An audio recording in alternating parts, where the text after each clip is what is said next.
नमस्ते, प्रियंगी 1 gram jewellery मध्ये आपलं स्वागत आहे। आज आपण जाणून घेणार आहोत चिंचपेटीचा इतिहास। महाराष्ट्रीयन दागिन्याच्या समृद्ध परंपरेत चिंचपेटी हा केवळ सौंदर्य दागिना नसून तो संस्कृतीचा वारसा आहे।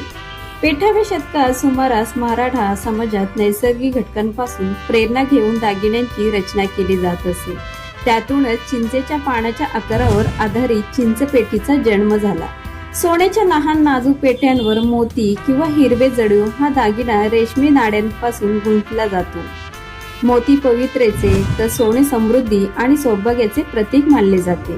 आज आधुनिक डिझाईन्स मध्ये बदल झाला असला तरी चिंचपेटीची ओळख, तिचा इतिहास आणि तिचे सांस्कृतिक महत्त्व आजही तितकेच जिवंत आहे।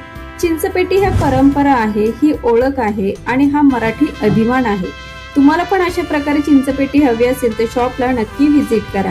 ही माहिती कशी वाटली आम्हाला कमेंट्स करून सांगा आणि हो, चॅनलला सबस्क्राईब करायला विसरू नका। धन्यवाद।